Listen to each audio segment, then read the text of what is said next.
apakah benar kalau misalkan makan semua berlemak itu pasti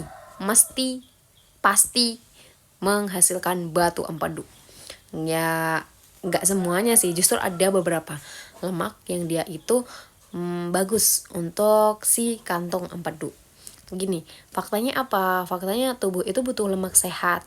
Nah, ini kok saya bisa tahu ngomong kayak gini, disclaimer saya bukan dokter, tapi saya mau sharing ke teman-teman semuanya tentang cerita Kak Pras kesehariannya kayak gimana, cara bisa sembuhnya kayak gimana. Nah, seperti itu.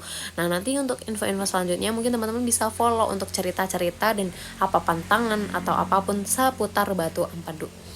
Misal ini, kalau kita nggak ada lemak, empedu itu jarang kosong. Nah, endapan terbentuk. Jadi kalau kita nggak makan, nggak ada nutrisinya, justru juga bisa sih. Ternyata bumerang juga ya batu empedu nih.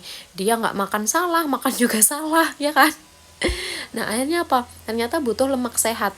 Lemak sehat itu dia bisa didapat dari minyak zaitun, kacang-kacangan, dari ikan.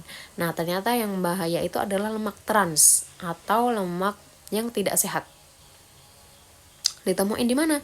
Di gorengan, di makanan olahan, fast food. Nah, seperti itu. Dulu Kak Pras itu juga sering makan makanan yang kayak gorengan, makan makanan olahan.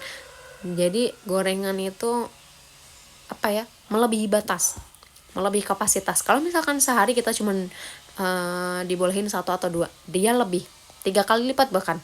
Dan akhirnya apa? Akhirnya setelah beberapa tahun muncul batu empedu itu.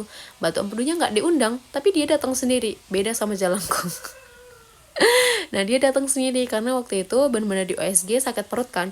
Ada 5 loh. Tiba-tiba ada 5 aja nongol tuh batu empedu. Akhirnya batunya itu ada 5. Kak Pras takut banget sama operasi dan nyari cara lain nemu sama herbal Cina. Nah, di situ nemu sama herbal Cina itu bener-bener yang kayak wow, nemu sama harta karun gitu loh. Karena bener-bener nggak tahu lagi kalau misalkan nggak nemu kayak gimana.